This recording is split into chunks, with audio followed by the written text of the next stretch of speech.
तो इस वीडियो में हम लोग एंगल डिटर्मिनेशन करेंगे, जहां पे आपसे मिनट हैंड और आर हैंड के बीच में जो एंगल बनता है वो एंगल पूछा जाता है। तो इसका बड़ा कॉमन सा प्रॉब्लम होता है, जिसमें आपको एक टाइम दिया जाएगा और उसी टाइम पे आपसे पूछेगा कि आप बता दो मिनट हैंड और आर हैंड के बीच में एंगल कितना बनेगा। तो इसका एक छोटा सा कॉन्सेप्ट है, उस कॉन्सेप्ट पे हम लोग आते हैं और उसके बाद में इसका एक ट्रिक है, वो ट्रिक दे दूंगा, उसी से सारे प्रॉब्लम बड़े आसानी से सॉल्व हो जाएंगे। तो पहले इसका कॉन्सेप्ट क्या है उसको समझिए। तो अगर हम इस क्लॉक को ऑब्जर्व करें तो इस पूरे क्लॉक को हम लोग 12 पार्ट में डिवाइड कर सकते हैं।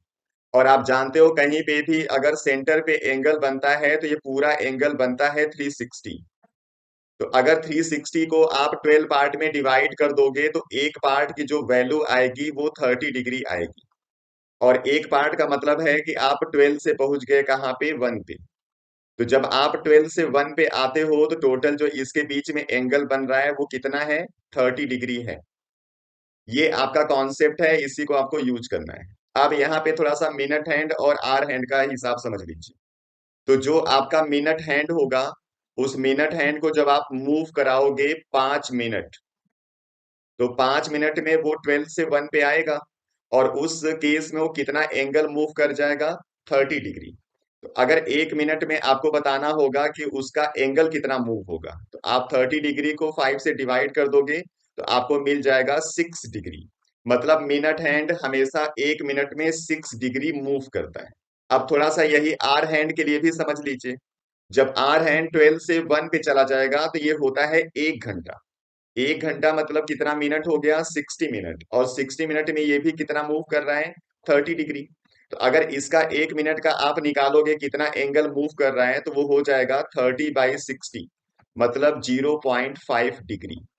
यानी कि जब मिनट हैंड यहाँ पे 6 डिग्री मूव किया इस तरफ, तो उसी टाइम में आर हैंड भी इसी तरफ मूव कर गया 0.5 डिग्री।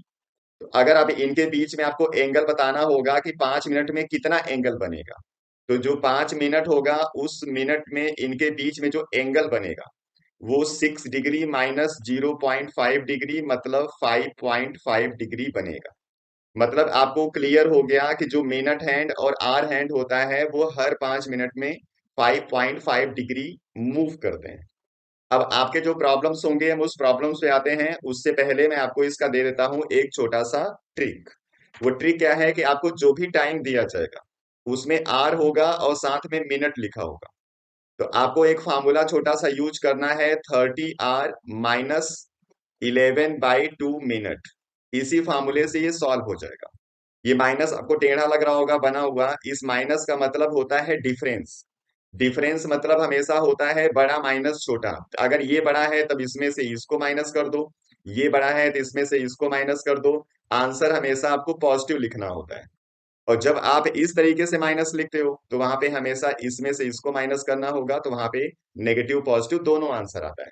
तो डिफरेंस मतलब हमेशा होगा बड़ा माइनस छोटा, आंसर हमेशा आपको पॉजिटिव लिखना है।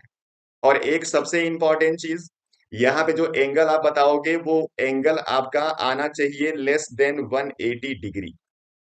अगर यहाँ पे मोर देन 180 डिग्री आता है तो आप उस टाइम पे क्या करोगे, उसका रिफ्लेक्स एंगल वो होगा जिसको आपको 360 से माइनस करना होता है। क्योंकि 180 से बड़ा जो एंगल होता है उसको हम रिफ्लेक्स एंगल बोलते हैं। तो आपको एंगल बताने के लिए क्या करना होगा, 360 में से आप उस रिफ्लेक्स एंगल को कर दोगे माइनस, तो आपका आंसर हो जाएगा। जैसे फॉर एग्जांपल आपने इसको सॉल्व किया और आपका आंसर आ गया 210 डिग्री। तो एंगल 210 कहीं पे बनाओगे तो वो एंगल कुछ इस तरीके से बन जाएगा, इतना बड़ा एंगल 180 से बड़ा। और 180 से बड़ा हम लोग एंगल लिखते नहीं है, तो इसलिए हम एंगल अब यहाँ पे कौन सा यूज करेंगे, ये वाला। और इसको निकालने के लिए आप क्या करोगे, 360 में से इसको माइनस कर दोगे। तो 360 माइनस 210 कर दोगे, आपको आपका आंसर मिल जाएगा। तो ये इसका आंसर हो जाएगा 150। ये आपको याद रखना है। चलिए अब हम आते हैं इसके प्रॉब्लम के ऊपर।